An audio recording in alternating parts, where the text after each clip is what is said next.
Kids and cadets, we're looking at this Sierra 120 again, the John Deere, the submerged rider that I got from Cortez, Florida. So, did some more worky work today. I had fixed a yard machine, cleaned out the carb, and then I jumped into this disaster. I have another carburetor. It's in Jacksonville right now. It's coming in. This one's going to be no good because the water level was up to about here, and that would have put this thing under. So Uncle Brad had brought me a wiring harness from a Husqvarna, and the Husqvarna, the battery and the solenoid is under the seat, but it still worked for me because I wanted to look at the wiring. The only thing with the Husqvarna is everything's in the back. So you just turn it this way and match it up to everything that's in the front. It's all going to be the same. So the original solenoid had corroded. I put another 4-post on, broke out my vintage Win soldering iron, did a little soldering. I had some scrap wiring. I had a inline fuse that I needed because the inline fuse that was back here just fell apart. So I've got this one in with a 20 amp wire nut here and a wire nut here. The deal with this setup is both of these red leads corroded off. So this one here just makes a loop to connect this one up here, this red lead. So what I did is I just connected them all before the connector, snipped them here, brought the 3 up here, and then this is going to my voltage regulator. So took the starter off, popped the bottom off, blew all the rock salt out, bench tested it, it turned over. Stole this lead off of Uncle Brad's wiring loop. That's the only thing I had to steal from his deal. So I used this 4-post. You either can wall mount it or base mount it. I got it base mounted. What else? Charged the battery for 2 days. I charged it for like 8 hours, let it sit a day, and then charge it the rest of the way. It took a charge 13 point something volts, so I'm surprised. This has a date of 2021 on it, just like the engine and mowers at 2021. So what else have I done? When the battery was out, I figured if the water level was up here, I took this safety brake switch off, clean that up, put it back on. I took my ground, which grounds out to the body right there. I took that off, cleaned it up, and put it back down. It wasn't corroded, but I just wanted to make sure I had a good ground. So what else? Took some sandpaper. I had some rust buildup here on the flywheel. So maybe about 10 minutes ago, I finally got it all together and wanted to try it out. So threw the battery in. I grounded out each plug against some bare metal. I got spark in both plugs, so I think we're looking good. We're slowly battling this thing. The only thing that kind of wouldn't work for me is the brake pedal isn't moving up to activate the safety switch. You can see the tab there. That's as far as I can go. So I sat on the seat. I had power to my hour meter. Went to start, nothing, nothing, nothing. So I said, what the heck's wrong? So I came down and saw that this wasn't budging. So in order to hold the switch here, I had to jump the seat because I can't be sitting up there and holding that switch. So I got the seat jumped with a big pair of vice grips. So what I was doing is just coming over here, reaching up to the ignition switch and turning it over, and I had seen spark in both plugs. What I want to do is put the plugs in, goose some highly flammable liquid down in here, probably carb clean, just to see if I can get this thing to fire off. Had put the valve covers on, put a thin coat of black RTV, put those on. We know we have enough oil. We've been checking that, and it's clean. So I say we plow ahead. Kind of surprised the starter worked, and I didn't know if my wiring was going to be a factor. I mean, it still may. I mean, there's more safety switches to deal with. Any one of those could be corroded and put a kibosh in the deal. So let me continue to get busy, and we'll see if we can get some action to my reaction. So grab a plug socket.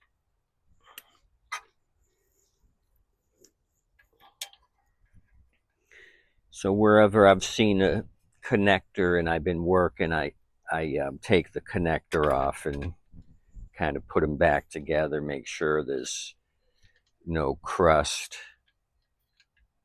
because that can be worse than rust.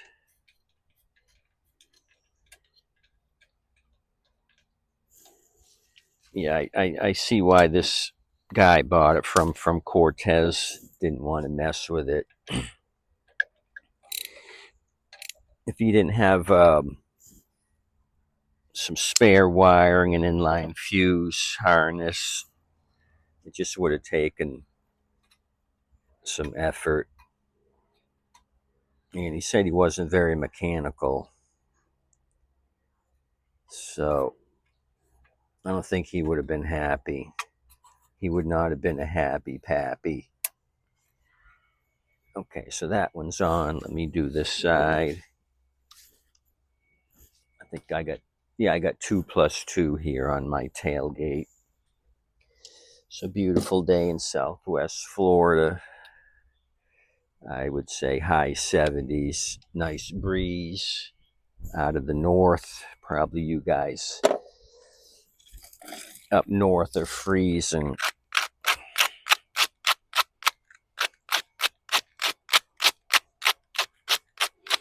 This plug here is the one that had corrosion on the top of the plug. Let me just clean this up.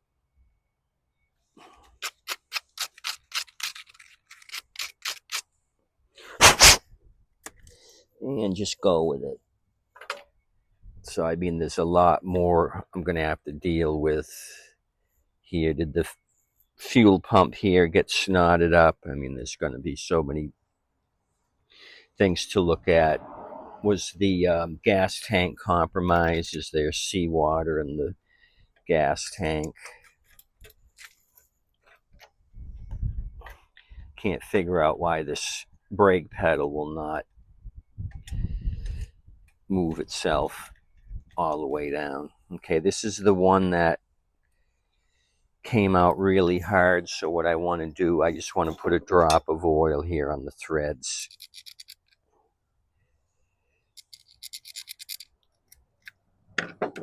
Just to help me along here. Okay, yep. Seems to be going in a whole lot smoother than it did coming out. Tighten this down.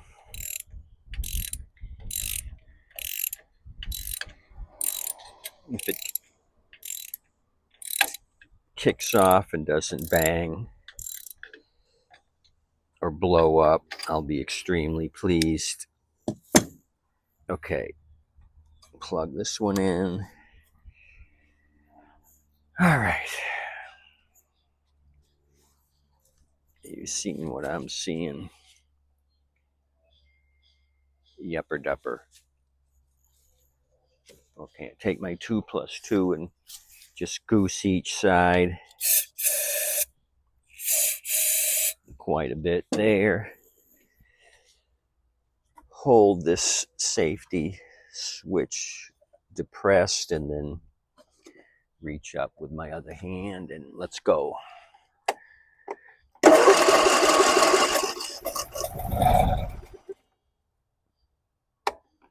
Okay. So good. This side kind of kicks some salt up.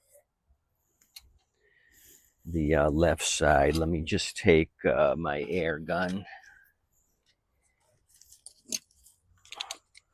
So that sounded okay.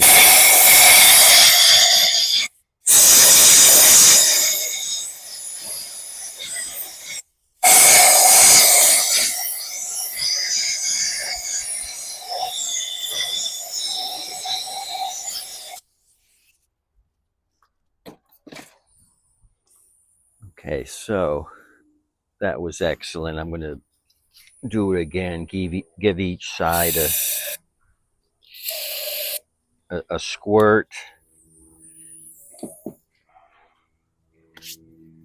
It sounded like both of them were firing.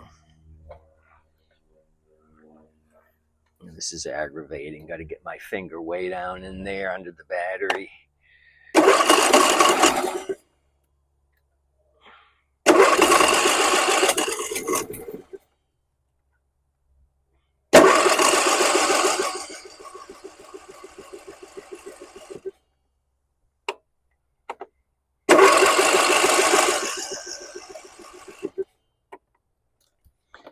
If I had 2 extra hands, I could spray 2+2 in here. Or if Greg was here, I'd give him the honors. Okay, one more try. At least we got it to kick off the first try.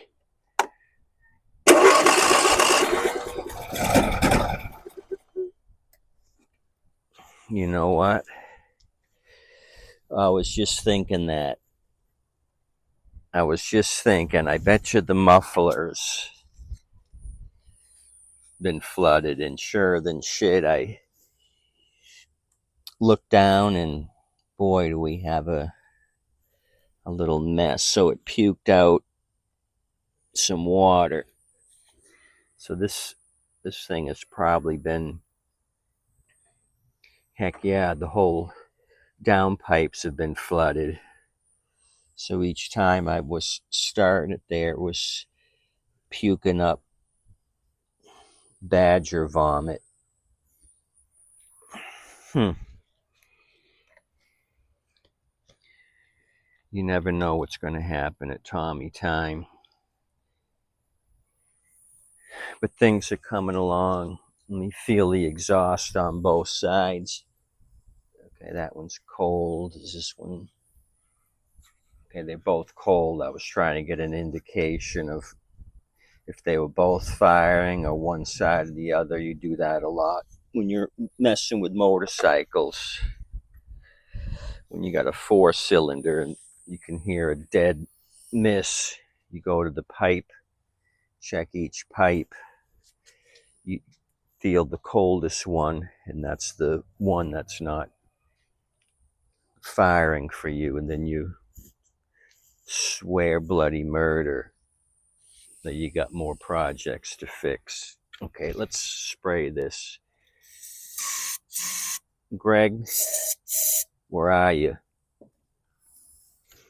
It's a good thing he wasn't here. He'd be standing right in front of the muffler. He would have got his kneecaps covered.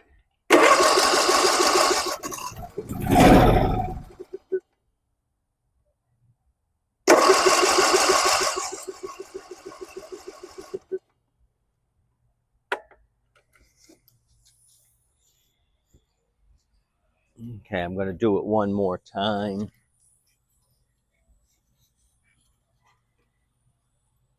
I just need a constant fuel flow to be able to do any more troubleshooting. This spray and go is for the birds.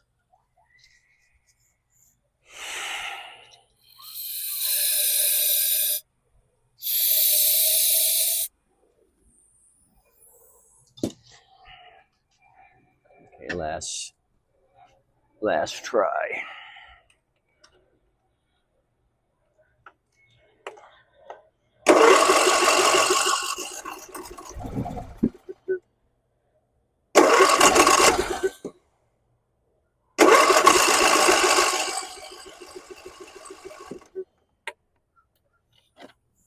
Okay, I'm going to pop each plug.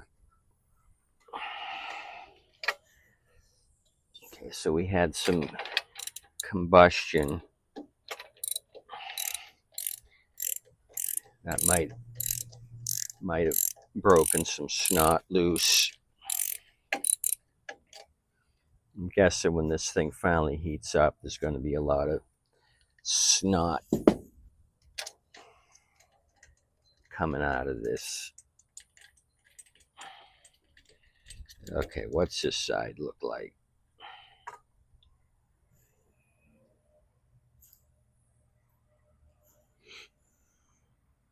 Not bad.